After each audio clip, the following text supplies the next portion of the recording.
What would you do if, after 20 years, you returned to find your wife still holding the marriage paper and a daughter you've never met? Run again or finally face the truth? The courthouse bell finished its 9th chime as Thomas Wade descended from the Denver and Rio Grande coach, morning dust swirling around his polished boots. Centerville's main street stretched before him like a question he wasn't ready to answer, bordered by false-fronted buildings that wore their prosperity thin as paint. He'd left this place 20 years ago with nothing but anger and promises, and now he'd returned with a banker's coat and his father's sins folded in his vest pocket. The auction notice had found him in Colorado Springs 3 weeks past, delivered with a stack of legal papers that turned his morning coffee bitter. Wade Property, Willow Creek. Outstanding debt, $847. Public sale, October 15th, His father's signature on the promissory note had faded to brown ink, but the shame it carried burned fresh as a brand. Thomas adjusted his hat and walked toward the crowd gathering in the courthouse square. The auctioneer, a thin man with spectacles that caught the morning light, stood on a wooden platform, his voice carrying over the assembled farmers and merchants like a church bell calling sinners to account. Lot 16, the Morrison place on Cottonwood Ridge, the man announced, his gavel poised like a weapon. 40 acres of good grazing land, spring-fed creek, starting bid $25. Thomas found a spot near the hitching posts, close enough to hear but far enough to remain unremarked. He recognized some faces older now, lined with years of weather and worry, but none that turned his way with recognition. 20 years had changed him from a reckless boy to a man who wore responsibility like armor, though some armor had weak spots that old wounds could find. The Morrison place sold for $38 to a rancher named Kellerman, and Thomas watched the defeated slope of Morrison's shoulders as he signed the papers. The folded marriage certificate in Thomas's vest seemed to pulse with his heartbeat, a reminder of the choice that had driven him from this place when Sarah Brennan's father had called him unworthy, and his own father had drunk away the family's good name. Lot 17, the auctioneer called. The Murphy homestead on Bear Creek, 80 acres with house and outbuildings. Starting bid $30. That's when Thomas saw her. Sarah stood near the front of the crowd, her dark hair pinned beneath a simple bonnet, her hands folded over a worn leather satchel. She wore a grey dress that spoke of careful mending rather than poverty, and when she glanced toward the auctioneer, Thomas saw the same determined set to her jaw that had made him love her 20 years past. She'd kept his name. Mrs. Sarah Wade, though he'd never given her the right to wear it. The Murphy place sold to Henderson for $47. And Thomas watched Sarah's shoulders tighten as she made a note in a small book. She was keeping records, he realized, tracking the sales for reasons he couldn't guess but recognized as important.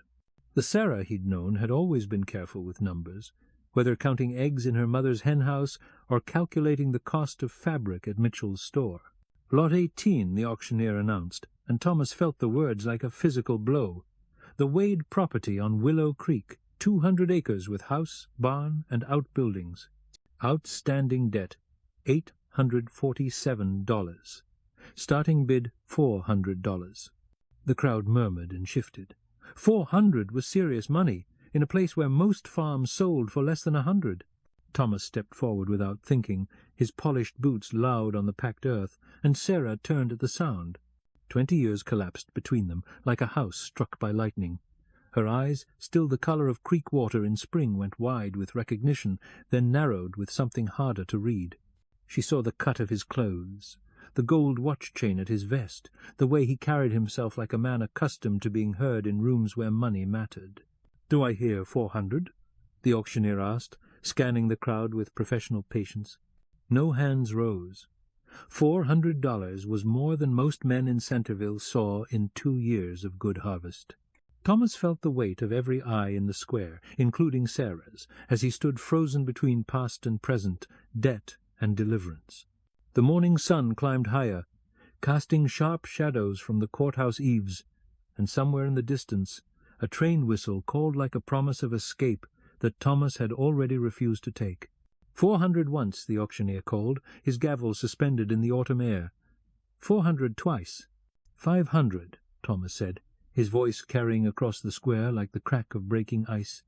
A ripple of surprise moved through the crowd. Sarah's face went pale as chalk dust, her knuckles white where they gripped her satchel. The auctioneer's spectacles caught the sunlight as he turned toward Thomas with renewed interest. "We have 500 from the gentleman in the black coat.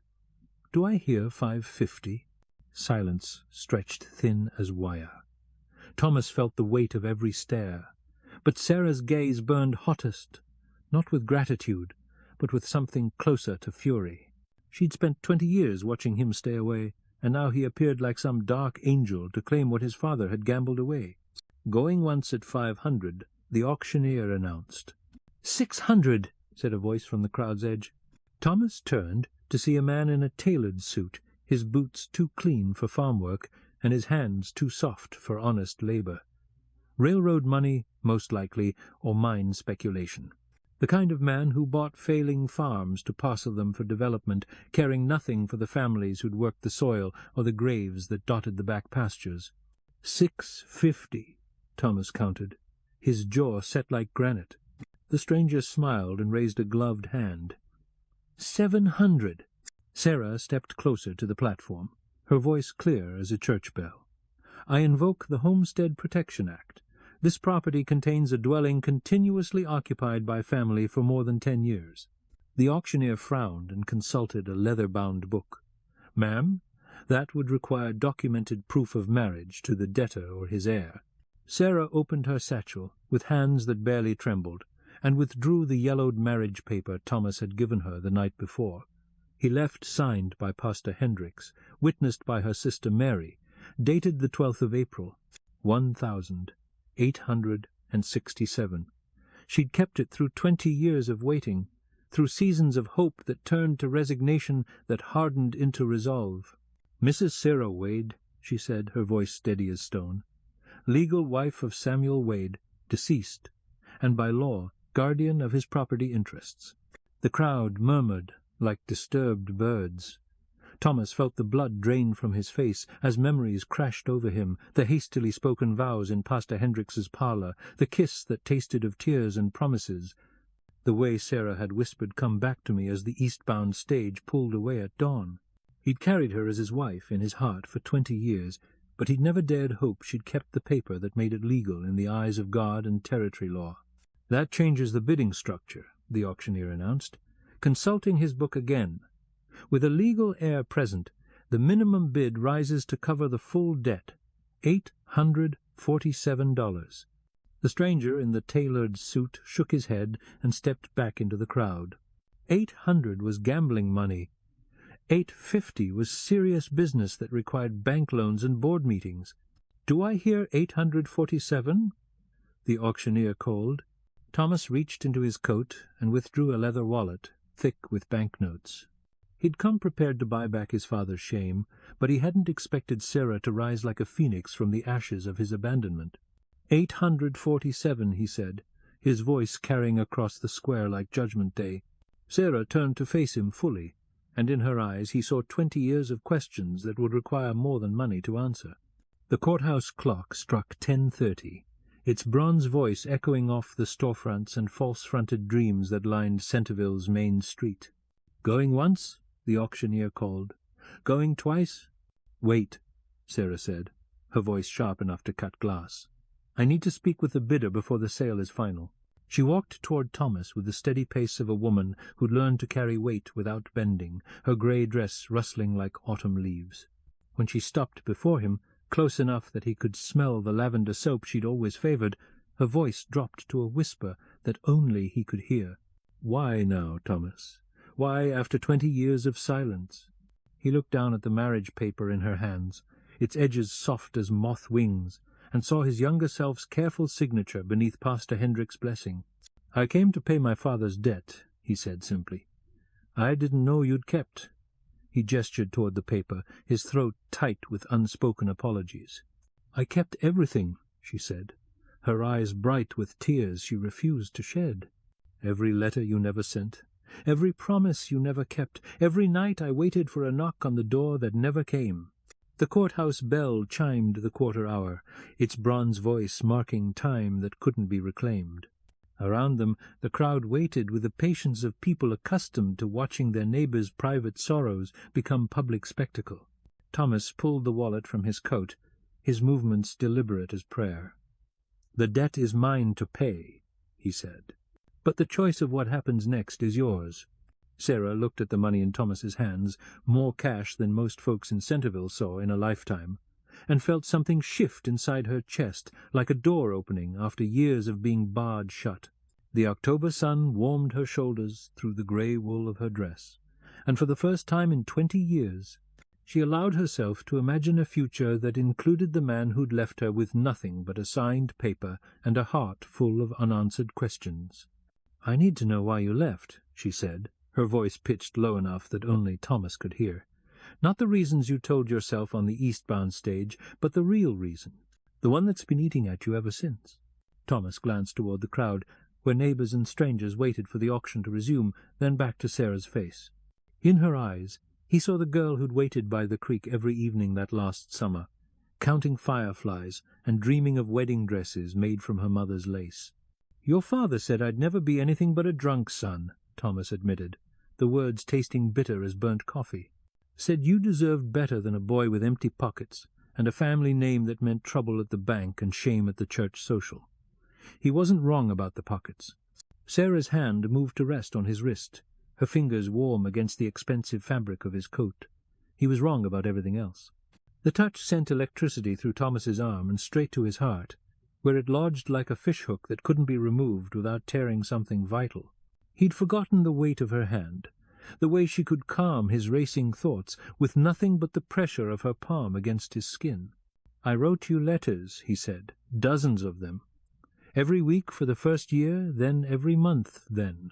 He let the words trail off, knowing she could fill in the silence with her own mathematics of abandonment. "I never received them. I never sent them." Thomas looked down at their joined hands, his pale from indoor work, hers brown from garden soil and Montana sunshine. "I told myself you'd moved on, found someone worthy of the woman you were becoming. Sending letters felt like selfishness, like asking you to wait for a man who might never be good enough to come home." Sarah lifted his wrist and pressed it against her heart, where he could feel the steady rhythm that had kept time for 20 years of waiting. "I chose you before God and Pastor Hendricks," she said. "That choice doesn't expire just because you lost your nerve." The courthouse clock struck 11, its bronze voice blessing their reconciliation with the same solemnity that had marked their wedding vows. Around them the crowd grew restless, shuffling boots and whispered conversations that would become the day's gossip by evening. Thomas looked at the marriage paper, still clutched in Sarah's free hand, its yellowed edges soft as forgiveness, and made the choice that should have been easy 20 years ago.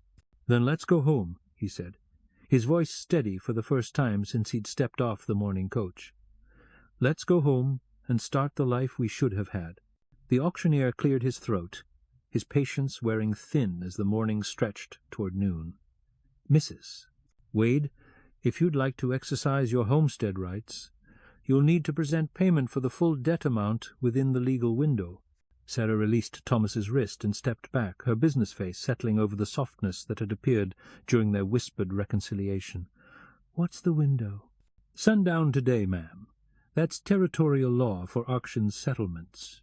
Thomas felt the familiar tightness in his chest that came with deadlines and decisions that carried permanent weight. Sundown gave them perhaps 8 hours to navigate 20 years of separation, legal complications, and the question of whether love could survive the weight of so much accumulated silence. "We'll need to visit the bank," Sarah said, her voice carrying the practical tone that had helped her survive 2 decades of managing alone, "and the land office. And Pastor Hendricks, if he's still breathing." "He's still breathing," Thomas confirmed, remembering the ancient minister who'd married them in his parlor with nothing but candlelight and Sarah's sister as witness. "Though he must be pushing 80 by now." The crowd began to disperse as the auctioneer moved on to smaller lots, farm equipment, and household goods that wouldn't change anyone's destiny but might ease the burden of another hard winter. Thomas pocketed his wallet and offered Sarah his arm, a gesture that felt both foreign and familiar after 20 years of independence. They walked toward Centerville's business district, their footsteps synchronized without conscious effort, passing storefronts that bore names Thomas remembered, and others that spoke of change and progress. Miller's Mercantile had become Miller and Sons. The false front expanded and painted fresh white. The old saloon now bore a sign reading Murphy's Social Club, and the windows that had once been boarded after Saturday night brawls now showed clean glass and checkered curtains. The town's grown respectable, Thomas observed, noting the sidewalks that had replaced dirt paths and the gas street lamps that promised illumination after dark.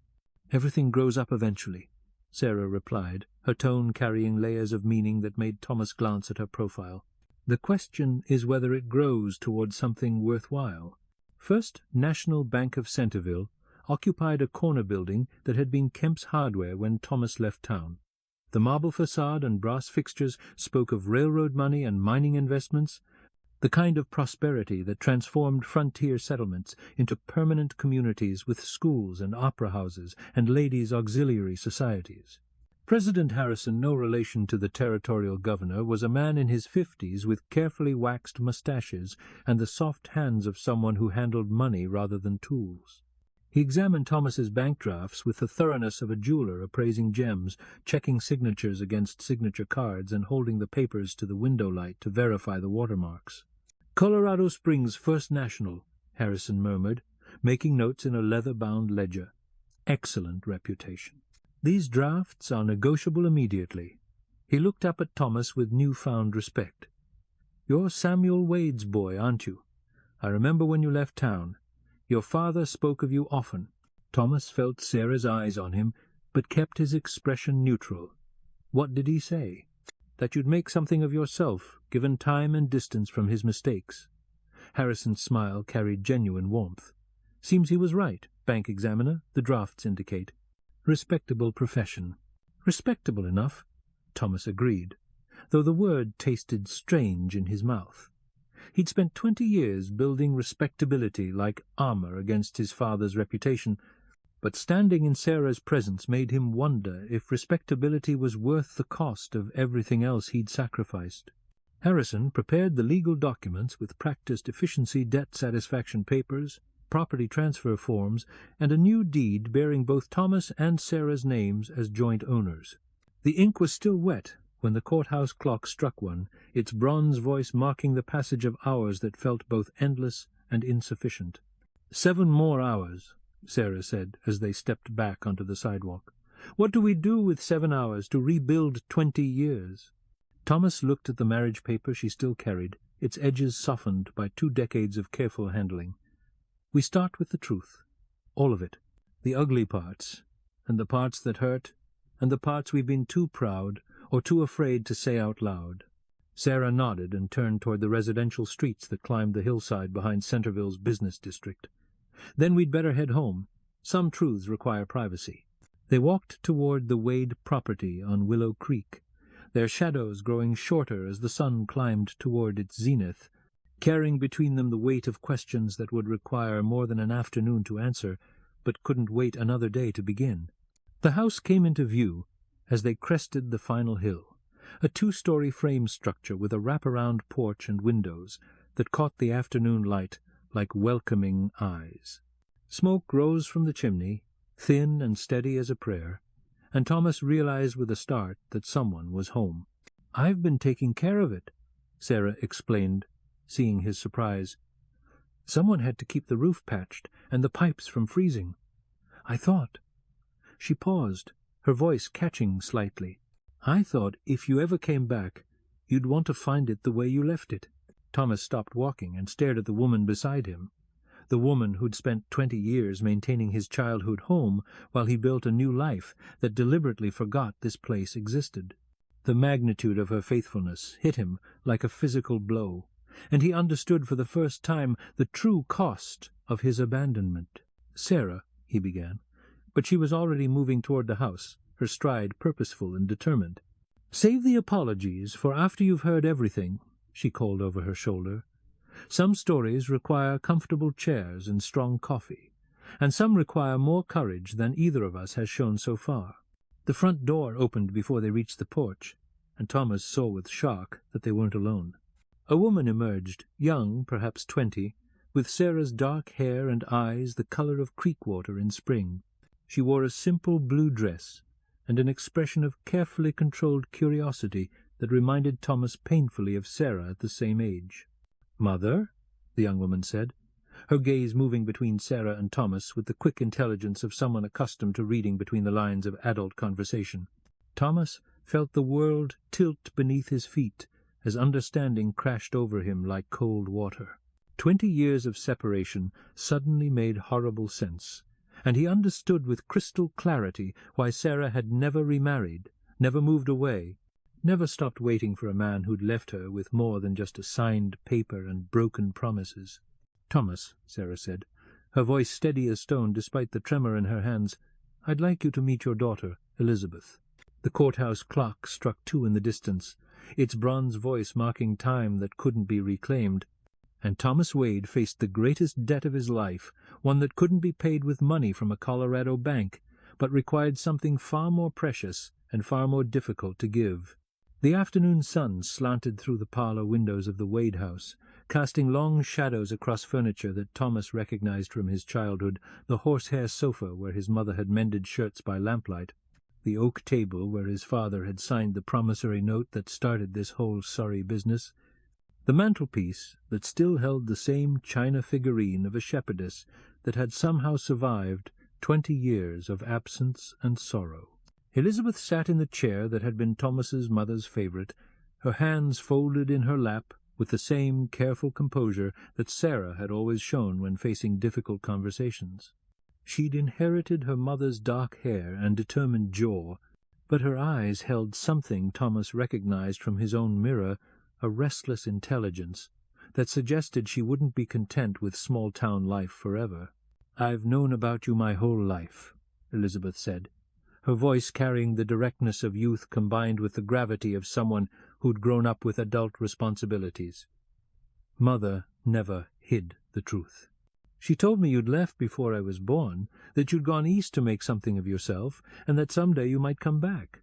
Thomas gripped his coffee cup hard enough to whiten his knuckles. The coffee was strong and bitter, the way Sarah had always made it, and it burned his throat like liquid courage. "What did she tell you about why I left?"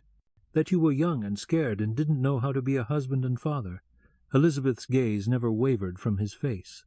"That your own father was a drunk who'd rather gamble than work, and that you were afraid you'd turn out the same way. That you thought leaving was the kindest thing you could do." Sarah spoke from her place by the window, where she'd been watching the western mountains catch the afternoon light. "I never lied to her about you, Thomas. But I never stopped believing you'd come back either. Maybe that was the cruelest thing I could do, give her hope that her father was a good man who'd simply lost his way." "Was I?" Thomas asked, the question scraping his throat raw. "A good man who lost his way?" Elizabeth leaned forward in her chair, her hands clasped so tightly her knuckles showed white. "That depends on what you do next." The courthouse clock struck 3, its bronze voice echoing across the valley like a judgment bell. 4 hours until sundown, 4 hours to build a foundation for a family that had existed in Thomas's absence, shaped by Sarah's faith and Elizabeth's questions and 20 years of patience that most men wouldn't have deserved. Thomas set down his coffee cup and walked to the mantelpiece, where the shepherdess figurine caught the afternoon light. He'd bought it for his mother with his first wages from hauling freight, back when he was 14, and believed that hard work and good intentions were enough to overcome any obstacle. "I wrote you letters," he said, speaking to both women but looking at the figurine. "Hundreds of them. Every week for the first year, every month for the second. Then whenever the guilt got too heavy to carry alone. I told you about my job at the bank, about the houses I lived in, about the friends I made and the woman I almost married, before I realized I was already married to someone else." Sarah's reflection appeared in the window glass beside his own. "Why didn't you send them?" "Because I was a coward." Thomas turned to face his wife and daughter, the 2 people who'd shaped his absence as surely as if he'd stayed. "Because it's easier to carry guilt than to face forgiveness. Because I was terrified that if I came back, I'd prove your father right, that I really was nothing but a drunk son who'd drag you down with me." Elizabeth stood and walked to the oak table, where she opened a wooden box and withdrew a bundle of envelopes tied with blue ribbon. "Mother wrote you letters, too," she said, her voice matter of fact. "One every month for 19 years. She stopped last year on my 20th birthday." Thomas stared at the bundle as if it might explode in his hands. "You never sent them?" "I never had an address." Sarah's voice carried no accusation, only the simple truth of a woman who'd learned to live with impossible circumstances. "How do you mail a letter to someone who's decided to disappear?" The afternoon light shifted as clouds moved across the sun, throwing the parlour into temporary shadow. Thomas walked to Elizabeth and accepted the bundle of letters with hands that barely trembled, feeling the weight of 20 years' worth of unspoken words and accumulated love. "There's something else," Sarah said, her voice carefully controlled. "Something that will change the legal situation." Thomas looked up from the letters, his heart already sinking toward his boots. Sarah reached into her satchel and withdrew a second bundle of papers, these bearing official seals and legal signatures. "I filed for divorce last month, citing abandonment. The decree becomes final at midnight tonight unless you contest it in person before sunset." The words hit Thomas like a physical blow, knocking the breath from his lungs and the strength from his knees. He sank into his father's old chair, the letters sliding from his nerveless fingers to scatter across the floor like fallen leaves. "You're divorcing me." "I was." Sarah's voice strengthened as she spoke, gaining the force of a woman who'd spent months making an impossible decision. "I couldn't stay married to a ghost, Thomas. Elizabeth deserves better than a mother who spends her whole life waiting for a man who might never come home. I deserved better." Elizabeth moved to stand beside her mother, her young face set in lines that spoke of conversations they'd shared away from prying eyes and judgmental neighbors. The divorce papers were filed the same day the auction notice went out. "Mother said if you cared enough to come back for your father's debt, you'd care enough to come back for us. If you didn't—" She shrugged with the pragmatism of someone who'd grown up expecting disappointment. "And if I had?" Thomas asked, his voice barely above a whisper. "Then you'd have to choose," Sarah replied, her eyes bright with tears she still refused to shed. "Really choose this time. Not just pay a debt and disappear again, but stay and build something real with the family you left behind." The courthouse clock struck 4, its bronze voice carrying across the valley with the weight of approaching deadline. 3 hours until sundown, 3 hours until his marriage officially ended or officially began again, 3 hours to prove that 20 years of separation had taught him something worth knowing. Thomas knelt and gathered the scattered letters from the floor, his movements deliberate as prayer. Each envelope bore Sarah's careful handwriting, his name spelled out in ink that had faded from black to brown over the years, addresses that changed as he'd moved from rooming house to apartment to the respectable Victorian he'd bought in Colorado Springs. "I want to read them," he said, his voice steady for the first time since Elizabeth had walked out of the house. "All of them tonight, after we settle things with the courthouse. I want to know what 20 years looked like from your side of the silence." Sarah nodded, her composure finally cracking enough to let hope show through. "And I want to read yours, the ones you never sent. I want to understand the man who left as much as the man who came back." Elizabeth walked to the window and looked toward town, where the courthouse clock tower rose above the rooflines like a finger pointing toward judgment. "The courthouse closes at 5, she said. If you're going to contest the divorce, you need to leave now." Thomas stood and reached for his coat, then stopped and looked at the two women who represented everything he'd run from and everything he'd spent 20 years trying to deserve. "Will you come with me?" he asked, the question encompassing more than just the walk to town. Sarah picked up her shawl and wrapped it around her shoulders with the same careful movements she'd used to fold the marriage paper 20 years ago. "I've been waiting this long," she said.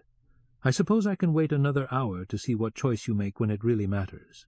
They walked toward Centerville as the sun began its descent toward the western mountains.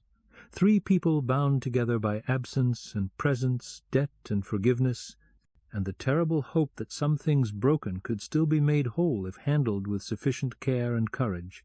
The courthouse steps rose before them like an altar, and Thomas Wade faced the choice that would determine whether his daughter would grow up with a father or a cautionary tale, whether his wife would spend her remaining years as a woman who'd been loved, or a woman who'd been abandoned twice by the same man.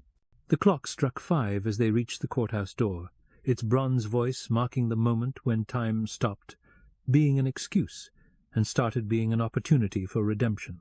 Judge Morrison, the same Morrison whose farm had sold that morning for $38, looked up from his desk with eyes that had seen too many families broken by pride and too few mended by grace. He was a thin man, with silver hair and hands that shook slightly as he reviewed the divorce papers Sarah had filed, the contest petition Thomas had just signed, and the bank drafts that settled Samuel Wade's debt once and for all. "Mrs. Wade," the judge said, his voice carrying the weight of official responsibility, "you filed for divorce citing abandonment and failure to provide support. Mr. Wade has now appeared to contest the decree. Are you prepared to withdraw your petition?" Sarah stood before the bench with Elizabeth beside her and Thomas slightly behind, as if he was still uncertain of his right to claim a place in their family configuration. The late afternoon light slanted through the courthouse windows, casting long shadows that reached toward the place where their future hung in balance. "Your Honor," Sarah said, her voice steady as stone, "I'd like to amend my petition rather than withdraw it." Thomas felt his heart stop, then restart with a rhythm that sounded like breaking glass. "I'm not seeking divorce," Sarah continued, her gaze fixed on Judge Morrison rather than the man whose fate she held in her hands. "I'm seeking a new marriage. To the man Thomas has become, not the boy who left 20 years ago. We were children when Pastor Hendricks married us, making promises we didn't understand to a future we couldn't imagine. I want to make those promises again, with full knowledge of what they cost and what they're worth." Judge Morrison leaned back in his chair, his silver eyebrows raised in surprise. In 40 years on the bench he'd seen plenty of marriages end, and precious few begin again. "That's not a legal proceeding this court can perform, Mrs. Wade. But I can dismiss your divorce petition, which would leave your original marriage intact." "Then that's what I'm asking for," Sarah said, finally turning to look at Thomas. "If he's willing to stay this time, really stay, not just until the next time staying gets difficult." Thomas stepped forward, his polished boots loud on the courthouse floor. He reached into his vest and withdrew the bank drafts that represented 20 years of careful living, disciplined saving, and success measured in dollars rather than devotion. "Your Honor," he said, his voice carrying the weight of a man who'd learned to speak in boardrooms and bank offices, "I'd like to make a deposit to the court's general fund. $847, representing the debt my father left unpaid. But I'm not paying it as Samuel Wade's son. I'm paying it as Thomas Wade, husband to Sarah and father to Elizabeth, settling accounts so we can start clean." He placed the money on the judge's desk, then reached for Sarah's hand. Her fingers were warm and slightly rough from garden work and household tasks, the hands of a woman who'd learned to build a life without help and now had to learn to share one with someone else. "The debt is settled," Judge Morrison announced, making notes in his ledger with careful precision. "The divorce petition is dismissed. The original marriage stands as recorded." He looked up at Thomas with something approaching approval. "Young man, you've got more luck than you deserve, and more wife than you've earned. Don't waste either one again." "I won't, Your Honor." They walked out of the courthouse as the sun touched the western mountains, painting the sky in shades of gold and rose that promised a clear day tomorrow. The marriage paper was still in Sarah's satchel, still yellowed at the edges, still bearing the signatures they'd written as children who believed love was simple and staying was easy. Elizabeth walked between her parents down Centerville's main street, where gas lamps were beginning to flicker to life, and shopkeepers were closing their doors against the approaching evening. She was 20 years old and had spent her entire life as half an orphan, but now she walked like a daughter who belonged to something larger than her mother's determination and her absent father's guilt. "What happens now?" she asked, the question carrying the practical tone of someone who'd grown up managing difficult realities. Thomas looked at his wife, really looked, seeing the lines that 20 years had drawn around her eyes and the strength that 2 decades of independence had built into her shoulders. "Now we learn how to be married," he said. "Starting with the parts we should have learned 20 years ago." Sarah smiled for the first time since he'd stepped off the morning coach, the expression transforming her face from careful composure to genuine warmth. That might take a while. Good thing we've got time. They reached the Wade house on Willow Creek as the first stars appeared in the darkening sky. Smoke still rose from the chimney, steady and welcoming, and the windows glowed with lamplight that promised warmth against the October cold. Thomas had left this place as a boy running from responsibility, and he'd returned as a man ready to embrace it, even if it took the rest of his life to prove he deserved the chance. The courthouse bell struck 7 in the distance, its bronze voice marking time that no longer felt like an enemy but like a gift, hours and days and years stretching ahead of them, waiting to be filled with the ordinary miracles of staying, choosing, forgiving, and starting again. If you'd like more stories like this, stay a while. I'll tell the next one tomorrow night.